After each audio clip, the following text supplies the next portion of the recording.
Hey y'all, what's happening? Um,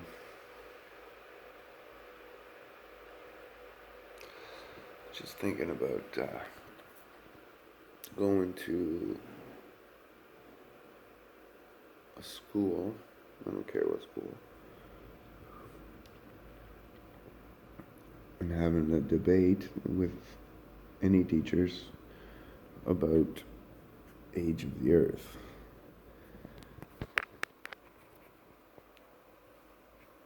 See,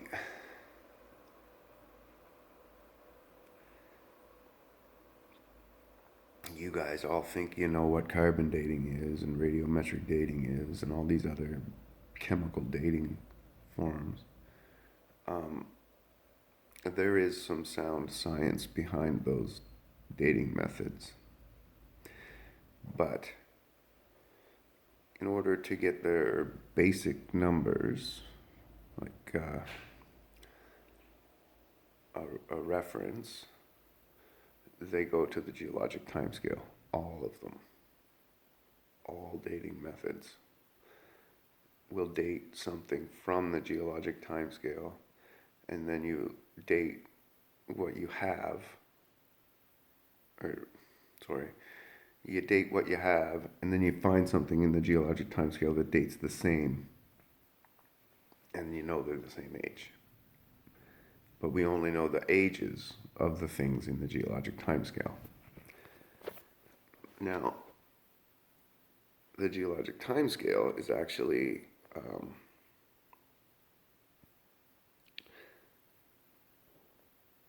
found in the wrong order 80.4% of the time. So, right there, it's not science.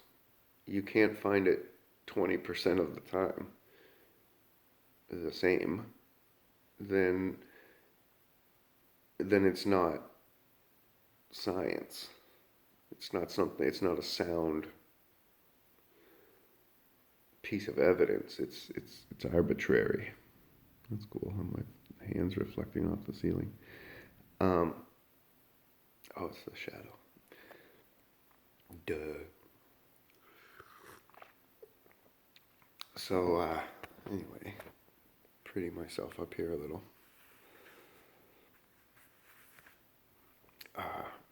D. So,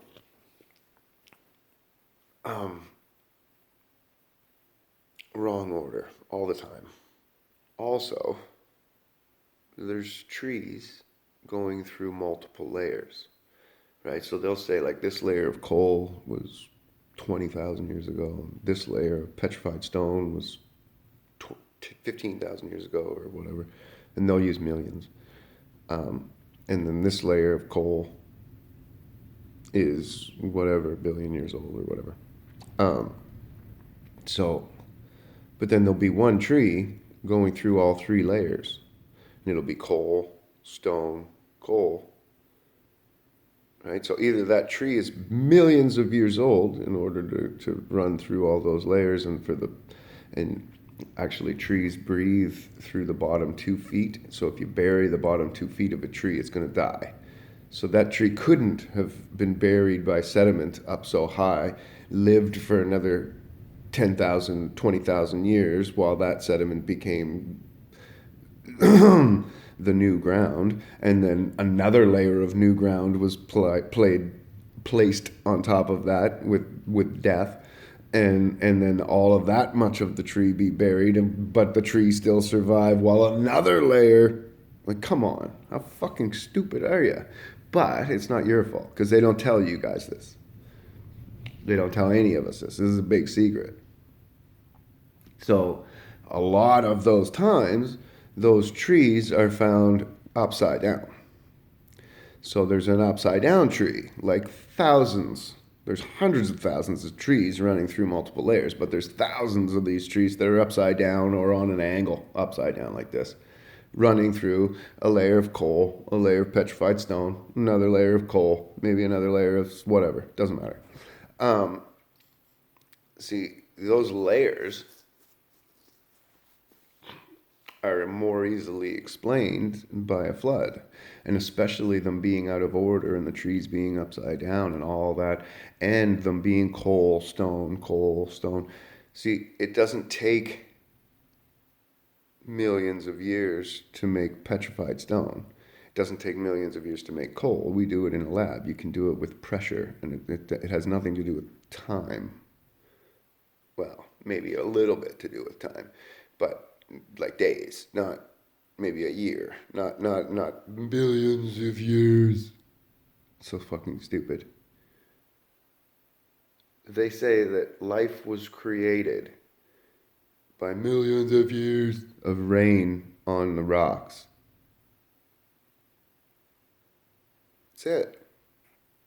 Just rain on rocks. Would you think that rain on rocks would make life? No. But then when they say millions of years of rain on rocks, you're like, oh, well, okay. Good for you. Oh, it, come on, man. Fuck. Time is not an ingredient for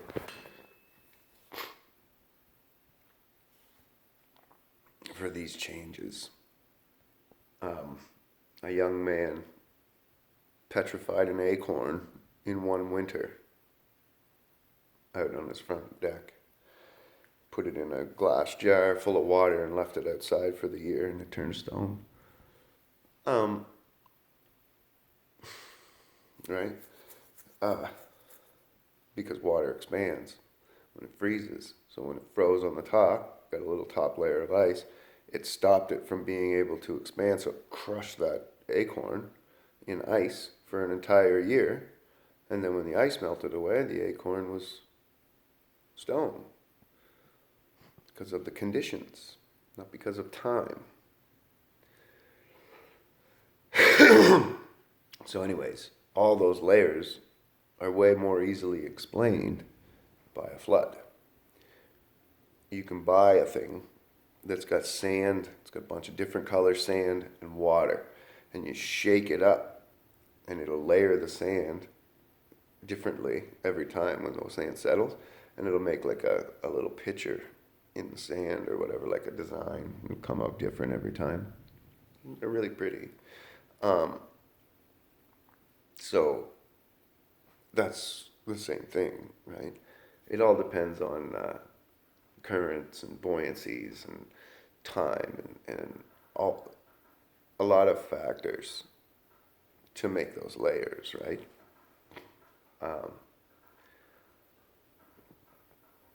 So they just there's no science.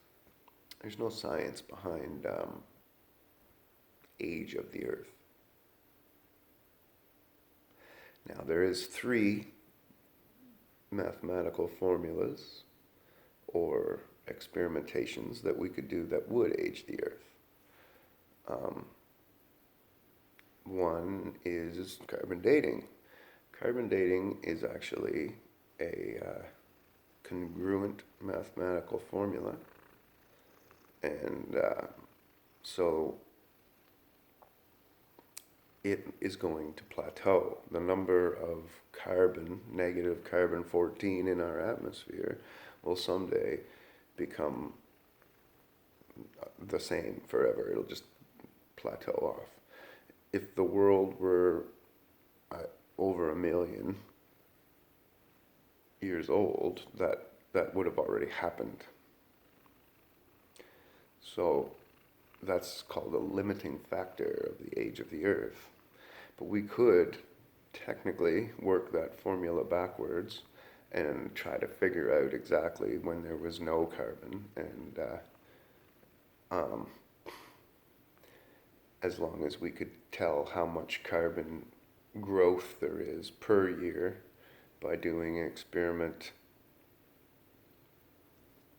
over like a 50-year span or whatever, right? So that you could kind of give a good gauge of how much negative carbon was added each year, and then work that formula backwards to decipher when there was no negative carbon formed in the earth, and that would be in the creation. We also have glaciers, and as you know, we can drill holes in them and see how many layers of ice there was. This isn't really scientific because we left some planes on a glacier, and we went back and tried to dig them up. We got one. The gentleman who went for them got one of them, and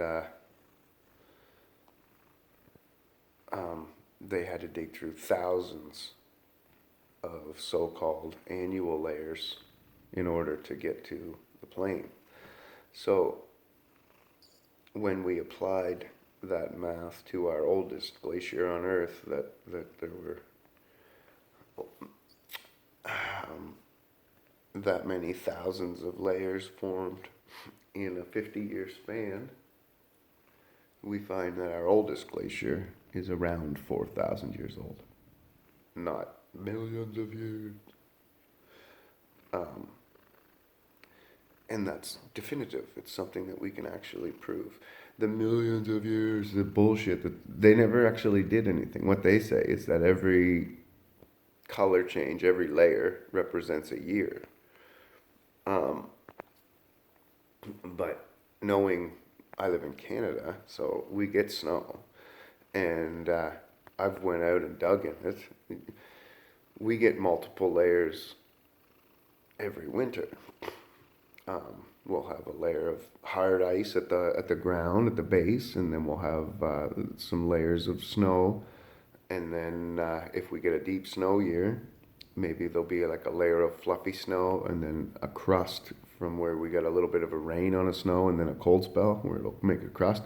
And then you'll get some other, maybe some wet snow or whatever, and then we'll get another crusty snow or another fluffy snow on top of that. And then if that stayed there for the whole year, and then the next winter came and we were to start piling more layers on that, those layers would get crushed eventually, and they would become the hard layers that we see in the changes of a glacier, right? And it's only common sense. It's simple that every different temperature and storm would create a layer. And if you had like a few warm days, they would melt a layer of packy or snow in the top layer. And then if you got a few freezing cold days or a cold snap, that packy layer would become solid ice that you could walk on. That's what it does. And then the layer underneath, it's all protected. They're not